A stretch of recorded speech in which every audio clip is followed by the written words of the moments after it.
तो आज हम BLED एंट्रेंस एग्ज़ाम के प्रिपरेशंस के लिए केमिस्ट्री का फर्स्ट चैप्टर लेकर आए हैं। तो फर्स्ट चैप्टर है मैटर, ठीक है। What is this matter? Okay, first let me zoom. Chemistry is that branch of science which concerns with the composition of matter, its properties and structures. It also deals with the relation between changes in composition and changes in energy. The scope of the okay so मतलब main बात ये है कि chemistry हमारा science का वो branch है जो कि मैटर की कॉम्पोजिशन के बारे में स्टडी करता है, उसकी प्रॉपर्टीज़ एंड उसके स्ट्रक्चर्स के बारे में स्टडी करता है। ये जो मैटर में कॉम्पोजिशन में चेंजेस आते हैं उनके रिलेशनशिप्स के से भी डील करता है, और जो चेंजेस इन एनर्जी होते हैं उससे भी डील करता है। अब ये मैटर क्या है? What is this matter? कोई भी चीज़, एनीथिंग जो कि स्पेस ऑक्यूपाई करे और जिसके पास मास हो, वो मैटर कहलाता है। Anything that occupies space and possesses mass is termed as matter. समझ में आ गया? And what is element? Element is a substance which cannot be split up into two or more simpler substances by the usual chemical methods of applying heat, light and electric energy. मतलब कि element हमारे एक ऐसा substance है जिसको हम दो या दो से ज़्यादा सिंपलर सब्सटेंस में स्प्लिट नहीं कर सकते, चाहे वो किसी भी केमिकल मेथड से, चाहे वो उस पर हीट अप्लाई करना हो, लाइट अप्लाई करना हो, इलेक्ट्रिक एनर्जी अप्लाई करना हो, मतलब किसी भी केमिकल मेथड्स के थ्रू हम उस सब्सटेंस को दो या दो से ज़्यादा सिंपलर सब्सटेंस में ब्रेक नहीं कर सकते, एंड ऐसे सब्सटेंस को हम बोलते हैं element. Getting my point? Now they are approximately 115 elements known at present. तो ये पुराना है, पर अभी प्रेजेंटली 118 एलिमेंट्स प्रेजेंट है, एंड जिनमें से 94 एलिमेंट्स ऐसे हैं जो कि नेचर के थ्रू ऑकर होते हैं, और बाकी के 24 ऐसे मतलब एलिमेंट्स हैं जिनको आर्टिफिशियली प्रिपेयर किया जाता है। ऐसा अभी प्रेजेंट अपडेट है, ठीक है। ये क्लियर है? ये बात तो हम सबको पता है क्या, कि एलिमेंट्स जो है 3 फॉर्म्स में पाए जाते हैं, सॉलिड, लिक्विड एंड गैस। कुछ एग्जांपल्स देख ले, जैसे कि सॉलिड में हो गया सोडियम, कार्बन, एल्यूमिनियम। सिंबल सबको पता होगा, सोडियम का Na, कार्बन का C, एल्यूमिनियम का Al, राइट। नाउ लिक्विड के एग्जांपल्स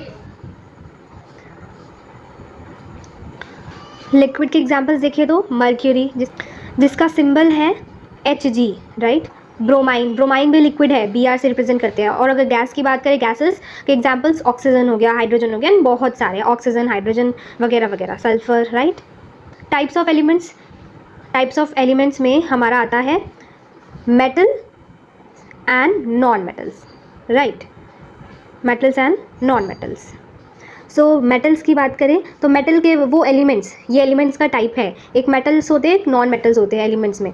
नाउ मेटल्स क्या है? The elements which have a tendency to form positive ions by loss of electrons are known as metals. Example silver, tin, zinc etcetera. मतलब वो elements जिनके पास tendency होती है कि वो पॉजिटिव आयन फॉर्म करे। पॉजिटिव आयन्स कौन होते हैं? पॉजिटिव, जो दान करते हैं, यानी कि जो इलेक्ट्रॉन्स देते हैं, तो वो अपने घर से दान कर रहे हैं, यानी कि उनके घर से सामान इलेक्ट्रॉन्स लॉस हो रहा है, निकल रहा है, क्योंकि वो अपने घर से इलेक्ट्रॉन्स दूसरे को दान कर देते हैं। तो ये पुण्य का काम हुआ, इसलिए इनको हम बोलते हैं पॉजिटिव आयंस, कि वो पॉजिटिव आयंस फॉर्म करते हैं। मेटल्स जो है पॉजिटिव आयंस फॉर्म करते हैं, why? Because of loss of electrons, क्योंकि वो इलेक्ट्रॉन्स दे देते हैं, ठीक है। तो उनको हम मेटल्स कहते हैं। आयंस फॉर्म करे उन्हें हम मेटल्स बोलते हैं। मेटल्स के कुछ एग्जाम्पल्स अगर पूछे जाए, सिल्वर, टिन एंड बहुत सारे, zinc etcetera, right. Now they are generally solids under normal conditions, ठीक है। जो मेटल्स है वो नॉर्मल कंडीशन में, मतलब नॉर्मल रूम टेम्परेचर में सॉलिड्स रहते हैं मेटल्स जो है, एक्सेप्ट Hg। मतलब मर्क्यूरी एक एक्सेप्शन है जो कि लिक्विड है, मतलब हाँ, जो कि मेटल है और वो लिक्विड भी है, ठीक है। मर्क्यूरी, Hg किसका है? Mercury, okay. और Cs शायद सीजियम कहते हैं, और गैलियम भी लिक्विड्स है जो कि 30 डिग्री सेल्सियस पे liquid, 30 degree above, liquids are liquid at above 30 degree Celsius के ऊपर जो है ये दोनों लिक्विड्स रहता है, ठीक है। हमें पूरी साइंस नहीं पढ़नी है, मतलब एकदम गहराई से नहीं पढ़नी है, बस ऊपर चीज़ें पढ़नी है। ऐसे ही MCQs आएंगे इसी के ऊपर, बस आपको रिविजन हो रहा है, बस आपको एक चीज़ जानने की ज़रूरत नहीं है, ऐसा क्यों हो रहा है, ऐसा क्या हो रहा है, वगैरह वगैरह, ठीक है। क्योंकि अभी हम साइंस नहीं पढ़े, अभी हम रिविजन कर रहे हैं, just for preparing ourselves for MCQs, so that हम MCQs अटेंड कर पाए, इसके आंसर्स दे पाए, राइट।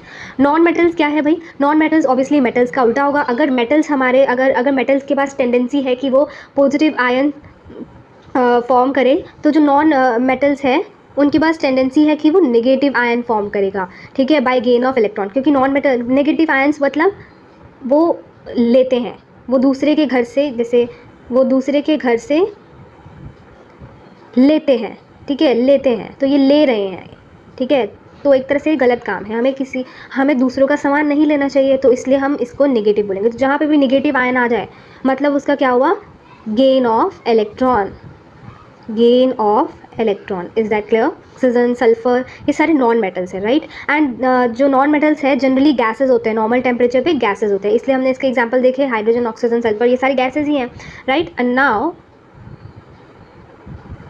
अब आ जाओ मेटलॉइड्स पे। मेटल्स एंड नॉन मेटल्स के अलावा मेटलॉइड्स भी होते हैं। And what is this metalloids? They are the elements whose properties fall between those of metals and non metals. For example germanium, arsenic, silicon, tellurium etcetera. मतलब कि metalloids हमारे ऐसे elements होते हैं जिनकी कैरेक्टरिस्टिक्स, जिनकी प्रॉपर्टीज़ जो है वो मेटल्स और नॉन मेटल्स के बीच में होती है। Getting my point? हाँ, वो एलिमेंट्स जिनकी प्रॉपर्टीज़ जो है मेटल्स और नॉन मेटल्स के बीच में होती है, यानी कि दोनों का कॉम्बिनेशन होता है, मेटल्स की भी प्रॉपर्टीज़ होती है और नॉन मेटल्स के भी प्रॉपर्टीज़ होती है उनमें। एग्जाम्पल्स क्या हो गया मेटलॉइड्स के? एग्जाम्पल मतलब ऑप्शंस में ऐसे पूछ सकते हैं, आपको दे देगा जर्मेनियम, फुल फॉर्म नहीं दे के आपको GE दे देगा, GA दे देगा, ठीक है, FE दे देगा, जो भी है ऐसे दे देगा, आपको बताना होगा कि इनमें से मेटलॉइड्स कौन से हैं, तो आप कौन सा टिक करोगे? ये। तो इसलिए सिंबल के साथ भी पता होना चाहिए, तो इसलिए एग्जाम्पल सबके पता होना चाहिए। मेटलॉइड्स में बेसिकली जर्मेनियम हो गया, आर्सेनिक हो गया, सेलेनियम हो गया, टेलुरियम हो गया, एंड बहुत सारे एग्जाम्पल्स हो सकते हैं, आप इसको देख सकते हैं, ठीक है। सिंबल्स की बात करें तो मतलब कि किसी भी एलिमेंट को फुल फॉर्म की बजाय हर वक्त हम उसका फुल फॉर्म लेके उससे अच्छा हम शॉर्ट फॉर्म यूज़ करते हैं, एंड उसी को हम सिंबल कहते हैं, ठीक है। आर्गन के लिए जैसे हम AR यूज़ करेंगे, ठीक है, ब्रोमाइन के लिए हम BR यूज़ करेंगे, हाइड्रोजन के लिए H यूज़ करेंगे, हीलियम के लिए HE यूज़ करेंगे, क्रिप्टन के लिए KR यूज़ करेंगे, लिथियम के लिए Li यूज़ करेंगे, मैग्नीज़ के लिए Mn यूज़ करेंगे, नियॉन के लिए Ne यूज़ करेंगे, फॉस्फोरस के लिए P यूज़ करेंगे, सिलिकॉन का सिंबल Si होगा, जिंक का सिंबल Zn होगा, मैग्नीशियम और मैग्नीज़ अलग अलग चीज़ें हैं, मैग्नीज़ का Mn होगा और मैग्नीशियम का Mg होगा, राइट।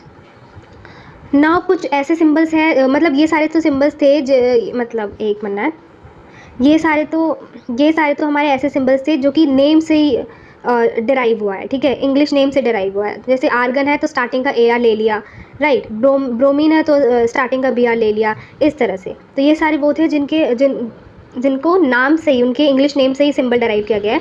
अब ये वो एलिमेंट्स हैं जिनको इनके लेटिन नेम से सिंबल डिराइव किया गया है। जैसे कि कॉपर का CO है, राइट, बट उसका सिंबल Cu है। वाई? बिकॉज कॉपर का लेटिन नेम मतलब पुराना नेम, पहले जो बहुत सालों पहले नाम होगा वो कपरम था, कपरम जो भी बोलो, तो इस वजह से इसका सिंबल Cu पड़ा है। वैसे ही गोल्ड को कहाँ GOLD गोल्ड, और इसका सिंबल AU से, तो बिकॉज गोल्ड का पुराना name, ancient name, Latin name एरम था, औरम, ठीक है। वैसे ही आयरन I से कहाँ Fe सिंबल है, तो क्योंकि आयरन का पहला नेम फेरम था इसलिए Fe लिखा गया। लेड का Pb माना जाता है बिकॉज इसका लेटिन नेम प्लमसम था, तो ये भी पूछा जा सकता है।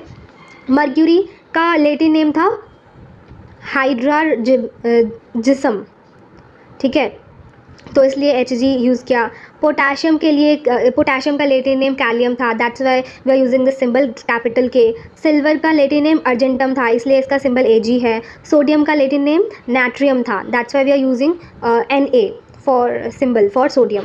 टिन का स्टैनम था, इसलिए हम टिन के लिए Sn यूज़ करते हैं। टंगस्टन का लेटिन नेम वोल्फाम था, इसकी वजह से हम W यूज़ करते हैं, right. Now what is this mixture? What is mixture? Mixture is a substance which consists of two or more pure components not chemically combined together। सब तो ढक ही दिया। मतलब मिक्सचर हमारा वो सब्सटेंस है जिसमें दो या दो से ज़्यादा प्योर कंपोनेंट्स प्रेजेंट होता है, केमिकली कंबाइन नहीं होता है। मतलब ये नहीं कि हमने केमिकल से प्रिपेयर करके दो या दो से बहुत सारे कंपाउंड्स ऐड कर दिए तो वो मिक्सचर हो गया, नहीं। मिक्सचर बेसिकली दो या दो से ज़्यादा प्योर कंपोनेंट्स का वो होता है, सम अप होता है, उसे हम मिक्सचर कहते हैं। लाइक एयर हो गया, मिल्क हो गया, इंक हो गया, brine, lime water, glass, paint, soil, food, wood, kerosene, ये सारी चीज़ें मिक्सचर है। जिसमें दो या दो से ज़्यादा प्योर कंपोनेंट्स प्रेजेंट है, ना कि केमिकली कंबाइंड टुगेदर नहीं है, एयर, मिल्क, ठीक है। तो इसके एग्जांपल्स देख लेना। Now next topic is what is compound. Compound क्या है? कंपाउंड एक ऐसा सब्सटेंस है जो कि दो या दो से ज़्यादा एलिमेंट से बनता है। कंपाउंड हमारा वो सब्सटेंस है जो कि वो सब्सटेंस है जो दो या दो से ज़्यादा एलिमेंट से बनता है, केमिकली कंबाइंड भी हो सकता है, ठीक है। हाँ, जिसको केमिकली कंबाइंड करके बनाया जाता है एक फिक्स्ड प्रोपोर्शन में बाय वेट के फिक्स्ड प्रोपोर्शन में केमिकली कंबाइंड होकर उसमें दो या दो से ज़्यादा एलिमेंट्स ऐड करके केमिकली कंबाइंड करके जो सब्सटेंस बनता है वो हमारा कंपाउंड होता है बेसिकली। तो कंपाउंड और मिक्सचर में कंपाउंड और मिक्सचर में अंतर समझ में आया। मिक्सचर भी दो से ज़्यादा प्योर कंपोनेंट्स का सामअप होता है। एंड कंपाउंड्स में क्या होता है, दो या दो से ज़्यादा एलिमेंट्स होते हैं पर उन्हें केमिकली बनाया जाता है, केमिकली कंबाइन किया जाता है एक फिक्स प्रोपोर्शन बाय वेट के through. Like water, NaCl, NH4Cl, CO2, ये सारे कंपाउंड्स हैं जिनको केमिकली कंबाइन करके प्रिपेयर किया जाता है। कंपाउंड की बात करें तो कंपाउंड को हम फिज़िकल मेथड्स के थ्रू उसके कंपोनेंट्स में सेपरेट नहीं कर सकते, ठीक है। कंपाउंड की बात करते हैं कि कंपाउंड को हम फिज़िकल मेथड से सेपरेट नहीं कर सकते, उसके कंपोनेंट्स को सेपरेट नहीं कर सकते। एंड अगर कंपाउंड का और तीसरी बात कि जो कंपाउंड के कॉम्पोजिशंस है वो फिक्स्ड रहते हैं, क्योंकि हम उसे केमिकली कंबाइन करके बनाते हैं तो उनके जो कॉम्पोजिशन है वो कभी बढ़ते कभी घटते नहीं है, उनके कॉम्पोजिशन हमेशा फिक्स्ड रहते हैं। यानी कि जो कॉन्स्टिट्यूएंट्स है वो फिक्स्ड प्रोपोर्शन में प्रेजेंट होते हैं बाय वेट, क्योंकि हम उन्हें by weight he fixed proportion में बनाते हैं chemically, right. Now what is physical and chemical changes? A physical change is a change. A physical change is a change in which the composition of a substance is not affected. मतलब physical change हमारा वो change हो गया जिसमें जो substance की जो composition है उस पर कोई इफेक्ट नहीं पड़ता। मतलब वो सब्सटेंस जिन चीज़ों से बना है ना उसका जो कॉम्पोजिशन है उस पर कोई इफेक्ट नहीं होता, वैसे चेंज को हम फिजिकल चेंज बोलते हैं, ठीक है। और ऐसे चेंज में कोई भी न्यू सब्सटेंस फॉर्म नहीं होता है, for example when an ordinary piece of iron is magnetized in a presence of a strong magnetic field, its color, density, mass and composition remain same. Okay, तो ये जो magnetisation है ये एक physical change है, ठीक है। मैग्नेटाइजेशन एक फ़िज़िकल चेंज है, यानी कि जब हम एक ऑर्डिनरी पीस ऑफ आयरन को, नॉर्मल पीस ऑफ आयरन को हम स्ट्रॉन्ग मैग्नेटिक फील्ड में मैग्नेटाइज करते हैं तो उसके ना तो किसी उसके कलर, डेंसिटी, मास और उसकी कॉम्पोजिशन पे कोई असर नहीं पड़ता, वो सेम रहता है। तो ये जो मैग्नेटाइजेशन है एक फ़िज़िकल चेंज है। और डेली लाइफ से रिलेटेड आप बता सकते हैं फिज़िकल चेंज क्या है, कमेंट करके बताइएगा ज़रूर। ओके, हाँ, आगे की बात यहाँ है। तो जो फिज़िकल चेंजेस है वो टेम्परेरी होते हैं और रिवर्स भी हो सकते हैं। जैसे कि अभी मैग्नेटाइजेशन का एग्जांपल दिया था तो उसको हम रिवर्स भी कैसे कर सकते हैं कि आप पीस ऑफ आयरन को हीट कर देंगे। वैसे ही अगर एग्जांपल एक मैं देते हैं फिज़िकल चेंज में, जैसे कि आइसक्रीम का मेल्ट होना, तो ये भी एक फिज़िकल चेंज है, ये टेम्परेरी होता है, ठीक है। अब इसको रिवर्स कैसे सकते हैं, हम आइसक्रीम को वापस फ्रिज में डाल देंगे तो वो मेल्ट होना बंद हो जाएगा, वापस फ्रिज से निकाल देंगे, गर्मी में छोड़ देंगे तो मेल्ट होगा। So this is the example of physical change and you can also give some more examples of physical change and chemical change in the comment section. और एक और बात कि फ़िज़िकल चेंजेस में फ़िज़िकल प्रॉपर्टीज़ चेंज होती है, like उसका colour change हो सकता है, उसका वॉल्यूम चेंज हो सकता है, स्टेट, वो भी टेम्परेरीली, ठीक है। लेकिन जो कॉन्स्टिट्यूएंट मॉलिक्यूल्स की कॉम्पोजिशन है वो हमेशा सेम रहती है, उसकी कॉम्पोजिशन पे कोई असर नहीं पड़ता। जैसे कि आइसक्रीम मेल्ट हो रही है तो उसका वॉल्यूम एक तरह से घट रहा है, ठीक है, मेल्ट हो रही है तो उसका वॉल्यूम एक तरह से घट रहा है, राइट। हाँ, तो वैसे ही और एग्जांपल्स आप बताना। अब अगर केमिकल चेंज पे बात करें, बस ये लास्ट है, उसके बाद हमारा छोटा सा चैप्टर ख़त्म हो जाएगा। केमिकल चेंज क्या होता है? केमिकल चेंज की वजह से जो है न्यू सब्सटेंस फॉर्म होते हैं, ठीक है। केमिकल चेंज में उस सब्सटेंस का उस सब्सटेंस का कॉम्पोजिशन और उसका मॉलिक्यूलर स्ट्रक्चर भी चेंज होता है, ठीक है, उसके उस पर इफेक्ट पड़ता है। लाइक आयरन का रस्ट होना, फूड का डाइजेशन ऑफ फूड होना हमारी बॉडी में, एंड कोई एप्पल वगैरह, कोई भी फ्रूट, कोई भी सब्जी सड़ जाना, ठीक है। तो ये सारी चीज़ें केमिकल चेंजेस के एग्जाम्पल हैं, and you have to give some more examples of chemical and physical changes. Got it? In the comment section, don't forget. Now during a chemical change के वक्त, जैसे कि मैंने बताया कि उस कॉन्स्टिट्यूएंट मॉलिक्यूल्स के कॉम्पोजिशन में चेंजेस आता है। लाइक उस सब्सटेंस का आइडेंटिटी चेंज हो सकता है, ठीक है, केमिकल चेंज के दौरान। केमिकल चेंज के वक्त एनर्जी ऑब्जॉर्ब होती है और कभी कभी रिलीज़ होती है, ठीक है। केमिकल चेंज जो है वो परमानेंट होता है और वो इरिवर्सिबल होता है, मतलब उसे हम वापस नहीं ला सकते, ठीक है। हाँ, जैसे कि चलो आप ही बताना, मैंने एग्जांपल दूंगी, ये सब कॉमन चीज़ें आप ही को बताना है कमेंट सेक्शन में। सो बस चैप्टर यहीं ख़त्म होता है। थैंक यू यहाँ तक देखने के लिए, थैंक यू वेरी मच।